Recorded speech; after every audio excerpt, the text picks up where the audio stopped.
Welcome to study of इसेल, अपना पहला चैप्टर केमिस्ट्री का जिसका नाम है केमिकल रिएक्शन एंड इक्वेशंस। उसकी हम टॉपिक वाइज जो है ये सीरीज चला रहे हैं। हमने यहाँ पर केमिकल रिएक्शन आपको बता दिया है, केमिकल इक्वेशन एंड बैलेंसिंग बता दिया है, अपना कॉम्बिनेशन रिएक्शन बता दिया है, डीकॉम्बिनेशन रिएक्शन बता दिया है, और आज का अपना टॉपिक है बच्चों डिस्प्लेसमेंट रिएक्शन। क्या रहा है आज का? डिस्प्लेसमेंट रिएक्शन टॉपिक है आज का। तो हम डिस्प्लेसमेंट पे भी टिक कर लेंगे इस तरीके से, ठीक है। तो इसके बाद देखिए हमारे पास कितने टॉपिक बचे हुए हैं। अभी हमारे पास जो टॉपिक बचे हुए हैं ये बहुत इंपॉर्टेंट है और हर साल एग्जाम में पूछे जाते हैं। लगभग इनमें से इतने टॉपिक अगर आपने पढ़ लिए इसमें से ये आपका एग्जाम में क्वेश्चन आना है। तो देखिए double displacement, redox, precipitate, catalyst, endothermic, exothermic, corrosion और एनसीईआरटी की सारी एक्सरसाइज और प्लस 5 साल के क्वेश्चन पेपर। इतना करने के बाद आपके फुल मार्क्स आने से कोई रोक ही नहीं सकता बच्चों, और ये मैं आपको कराने वाला हूँ विद इन अ वीक। अभी तक ज्वाइन नहीं किया तो फटाफट ज्वाइन कर लीजिए। चलिए बढ़ते हैं आगे अपने टॉपिक के ऊपर। तो बच्चों पहुंच चुके हैं अपने आज के टॉपिक के ऊपर। अपना टॉपिक है आज का डिस्प्लेसमेंट रिएक्शन।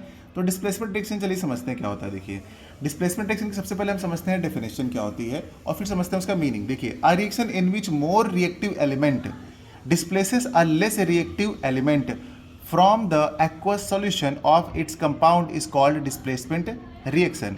ये हुआ इसका मतलब। आपने क्या समझा कि यहाँ पर एक केमिकल रिएक्शन होने वाली है। इसका मतलब आपके एक सॉल्यूशन में दो आपके सब्सटेंस लेने होंगे, दो सब्सटेंस, यानी वो दोनों सब्सटेंस में से एक ज़्यादा रिएक्टिव होगा और जो ज़्यादा रिएक्टिव होगा ना वो कमज़ोर वाले को डिस्प्लेस कर देगा। तो ऐसी रिएक्शन को डिस्प्लेसमेंट रिएक्शन कहेंगे। लेकिन आप कहोगे सर ये कौन कौन से ऐसे होते हैं जो वीक होते हैं, कौन से होते हैं जो स्ट्रांग होते हैं, इसके लिए आप कुछ बताइए। तो चलिए इसके लिए मैं आपको बहुत इंपॉर्टेंट चीज़ बताता हूँ बच्चों। तो चलिए बताता हूँ मैं आपको एक बहुत इंपॉर्टेंट और बहुत ही ज़्यादा यूज़फुल वाली बात बच्चों ना। देखिए सबसे पहले आपको ये पता होना चाहिए कि आखिर डिस्प्लेसमेंट रिएक्शन का क्या मतलब है। देखिए डिस्प्लेसमेंट रिएक्शन का मतलब ये है कि मान लीजिए आपके पास एक सब्सटेंस है क्या, ए, ठीक है ना, एक ए था और यहाँ पर क्या है आपका, एक है बी और एक है सी। ये दो लोग हैं जो आपस में रिएक्शन करना चाह रहे हैं। जब इनकी रिएक्शन होगी तो होगा क्या कि ये जो ए वाला है ना, ए वाला ज़्यादा स्ट्रांग है, ये आगे यहाँ पर कहेगा बी वाले को डिस्प्लेस कर देगा। अब जो बी वाला है बेचारा वो यहाँ से हट जाएगा, यानी ए बी के प्लेस पे आ जाएगा। तो यहाँ पे क्या बन जाएगा, ये बन जाएगा ए सी। ए बी के प्लेस पे आ जाएगा तो ए सी बन जाएगा और बी अकेला हो जाएगा जाके, यानी कि बी निकल जाएगा यहाँ से। तो देखिए जो बी का प्लेस था ना वहाँ पर अब ए आ गया है, सी के साथ पहले बी था अब सी के साथ ए आ गया। तो ऐसी केमिकल रिएक्शन को हम बोलते हैं डिस्प्लेसमेंट रिएक्शन। लेकिन एक और ख़ास बात है कि आखिर पता कैसे चलेगा कि ये वाला ज़्यादा रिएक्टिव है, ज़्यादा स्ट्रांग है। उसके लिए आपको आनी चाहिए बच्चों एक्टिविटी सीरीज़, जो कि मैं आपको लर्न करा देता हूँ एक ही बार में। देखिए तुरंत फटाफट मेरे साथ आप लोग भी लर्न कर लीजिएगा।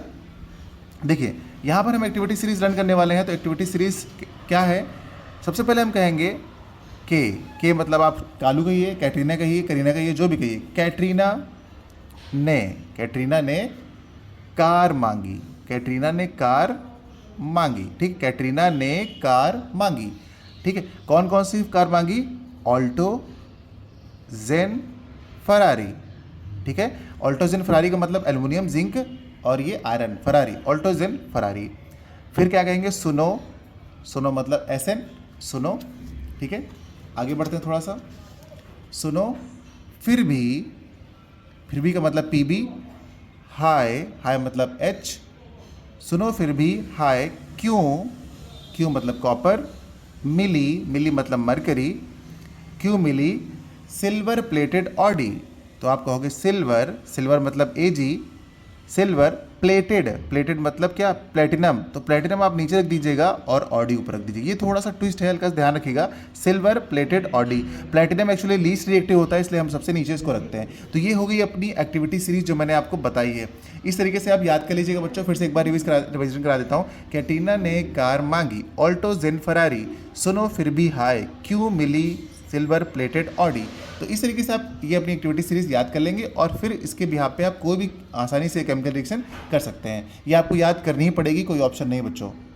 तो अब आते हैं और अपने करते हैं केमिकल रिएक्शंस को। देखिए अपनी केमिकल रिएक्शन कौन कौन सी हैं। देखिए यहाँ पर हमारे सामने क्या दे रखा है कि पहला एग्जाम्पल, इसके एग्जाम्पल सारे के सारे जो है ये एनसीईआरटी एग्जाम्पल्स हैं, आपके एग्जाम में पूछे जाते हैं, तो आपको ये जरूर आने चाहिए, ठीक है। देखिए पहला एग्जाम्पल क्या है, आयरन एंड कॉपर सल्फेट। यानी कि जब हम आयरन और कॉपर सल्फेट को आपस में मिलाते हैं तब क्या होता है। देखिए iron and copper sulphate, iron को हम किससे दिखाते हैं? देखिए आयरन को दिखाते हैं हम Fe से, तो Fe का सिंबल ये हो गया, ठीक है, प्लस लगाइए।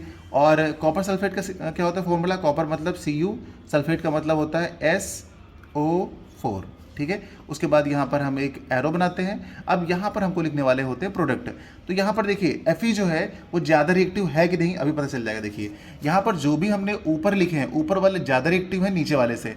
तो Fe हमारा कहाँ पे आ रहा है, ये देखिए यहाँ पे आ रहा है। और कॉपर कहाँ आ रहा है, कॉपर बहुत नीचे आ रहा है, इस जगह पर आ रहा है। तो कॉपर नीचे है। अब नीचे वाला क्या होता है, लेस रिएक्टिव होता है, और ऊपर वाला क्या होता है, मोर रिएक्टिव होता है। ठीक है, ये अपनी एक्टिविटी सीरीज है। तो इसमें जितने भी ऊपर वाले मिलेंगे ना वो क्या होंगे, मोर रिएक्टिव, और नीचे वाले क्या होंगे, लेस रिएक्टिव। ठीक है, आप कहोगे सर ये जो जिंक है और Fe है इसमें से ज़्यादा रिएक्टिव कौन है, तो आपको ऊपर कौन दिख रहा है, ऊपर आपको जिंक दिख रहा है। तो जो ऊपर होगा वो ज़्यादा रिएक्टिव होगा, Fe क्या होगा, जिंक से कम रिएक्टिव होगा। सिंपल सी बात है। ठीक है, तो कॉपर हमारा कैसा रहा, कॉपर नीचे है तो कॉपर लेस रिएक्टिव है। तो मोर रिएक्टिव कौन है, आयरन। आयरन क्या करेगा, इसको डिस्प्लेस कर देगा। जब इसके प्लेस पे आ जाएगा तो यहाँ पे क्या बनेगा, देखिए ये बन जाएगा आपका FeSO4, ये बन जाएगा FeSO4, और यहाँ से कॉपर बेचारा ये अकेला हो जाएगा। क्या ये केमिकल रिएक्शन आपको समझ में आई।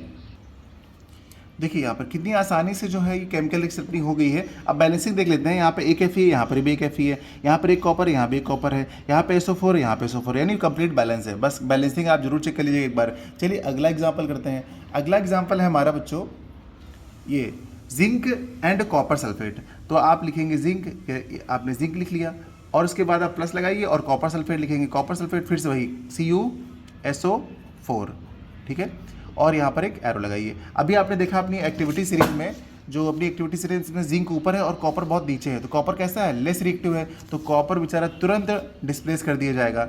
जिंक आएगा, कहेगा हम तुम्हारे घर में चले जा रहे हैं, अब तुम तुरंत यहाँ से निकलो। तो जिंक गया, कॉपर को हटा दिया वहाँ से, और उसने बना लिया जिंक सल्फेट, और जो कॉपर है अपना वो बेचारा फिर से अकेला हो गया। ये रिएक्शन भी ऑटोमेटिक बैलेंस्ड है। ठीक है, चलिए अगला एग्जाम्पल देखते हैं। अगला एग्जाम्पल है अपना लेड एंड कॉपर क्लोराइड। अब लेड का देखिए फॉर्मूला क्या होता है, आपको सबके सिंपल पता होना चाहिए। लेड का मतलब होता है Pb, ओके, प्लम बम। तो ये Pb हो गया, प्लस लगाइए। और कॉपर क्लोराइड, कॉपर क्लोराइड का मतलब क्या होता है, कॉपर मतलब Cu, और क्लोराइड का मतलब क्या होगा, Cl, CuCl। अब यहाँ पर जो अपना कॉपर क्लोराइड है ना, तो कॉपर की यहाँ पे वैलेंसी 2 है, तो ये क्या हो जाएगा, कॉपर क्लोराइड। अब देखिए कॉपर क्लोराइड का फॉर्मूला ये होता है CuCl2, और ये Pb है। अब यहाँ पर फिर से हम क्या करेंगे, रिएक्शन कराएंगे, तो देखेंगे Pb ऊपर है कि Cu ऊपर है। तो यहाँ पे देखिए ध्यान से अपनी एक्टिविटी सीरीज पे Pb यहाँ पर आ रहा है, देखिए आपको दिख रहा है ना, Pb यहाँ पे आ रहा है, और Cu क्या है, उसके नीचे आ रहा है, कॉपर नीचे है, Pb ऊपर है, ये नीचे है। तो ये क्या है, ये लेस रिएक्टिव है, नीचे वाला लेस रिएक्टिव होता है और ऊपर वाला क्या होता है, मोर रिएक्टिव होता है। तो Pb तुरंत इसको डिस्प्लेस कर देगा। Pb कहेगा तुम यहाँ से हटो, मैं आता हूँ। तो यहाँ से क्या बनाएगा, PbCl2, ये बनाएगा लेड क्लोराइड, और ये जो कॉपर था ये अपना अलग हो जाएगा इस तरीके से। ठीक है ना, यहाँ पर देखिए Pb एक था, Pb एक है, Cu एक था, Cu एक है, Cl2 2 था, Cl2 2 है, यानी कि ये भी रिएक्शन आपकी बैलेंस्ड है। अब देखिए अपना अगला एग्जांपल देखते हैं। अगला है क्लोरीन एंड पोटेशियम आयोडाइड। तो क्लोरीन का फॉर्मूला क्या होता है, सभी को पता है, क्लोरीन का फॉर्मूला होता है Cl, लेकिन क्लोरीन गैस जब होती है वो हमेशा ये Cl2 के फॉर्म में होगी। तो आप प्लस लगाइए, फिर लिखिए पोटेशियम आयोडाइड। पोटेशियम का सिंबल क्या होता है, K, आयोडाइड का होता है I। ठीक है ना, ये अब ये जब आपस में रिएक्शन करेंगे तो क्या होगा, देखिए जो Cl है और Ki है, तो यहाँ से अब ध्यान देने लायक ये बात है कि नॉन मेटल में क्या होता है, कौन सा ज़्यादा रिएक्टिव होता है, ये बड़ी खास बात है बच्चों।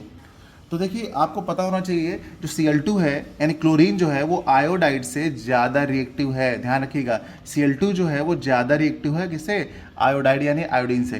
तो अब यहाँ पे क्या करेंगे, Cl2 क्या करेगा, यहाँ पे इसके प्लेस पे जाके ये इसको डिस्प्लेस कर देगा जाके। ठीक है, यानी कि I को डिस्प्लेस कर देगा। ये दोनों नॉन मेटल वाला है। अगर आपसे कोई कहता है कि डिस्प्लेसमेंट में एक नॉन मेटल वाला एग्जांपल दीजिए, तो ये नॉन मेटल वाला है। देखिए क्योंकि क्लोरीन भी नॉन मेटल है और आयोडीन भी यानी आयोडाइड भी अपना नॉन मेटल है, तो ये इसको डिस्प्लेस कर देगा। तो क्या बनाएगा, ये बनाएगा KCl, ये बन जाएगा कि पोटेशियम क्लोराइड, और यहाँ से आपका आयोडीन जो है वो निकल जाएगा। आयोडीन आपका निकल जाएगा, जब भी निकलेगा ये गैस के फॉर्म में निकलेगा। अब क्या करते हैं, इसको बैलेंस कर लेते हैं। देखिए यहाँ पे I2 है, यहाँ पे I1 है, तो इसके आगे हम 2 लगा देंगे, तो ये भी हो जाएगा I2। लेकिन K2 हो गया तो यहाँ भी 2 लगा देंगे। अब देखिए 2 के इधर 2 के इधर, 2I इधर 2I इधर, Cl यहाँ पर 2 है तो यहाँ Cl2 है, बैलेंस हो गई। तो इस तरीके से हम लोगों ने डिस्प्लेसमेंट रिएक्शन जो है बच्चों अपनी कंप्लीट कर ली है। उम्मीद करते हैं कि आपको यहाँ से सब कुछ समझ में आया होगा। देखिए आपको एक्टिविटी सीरीज अच्छे से लर्न कर लेनी है और फिर इसके एग्जाम्पल लर्न कर लेना है। इतनी प्रैक्टिस करके रखिएगा। मिलते हैं अगली क्लास में नई रिएक्शन के साथ। उम्मीद करते हैं कि आपको समझ में आ गया होगा, और समझ में आ गया तो अपने दोस्तों के साथ शेयर भी कीजिएगा और थोड़ी प्रैक्टिस करते रहिएगा बच्चों। ठीक है, मिलते हैं अगली क्लास में, बाय बाय।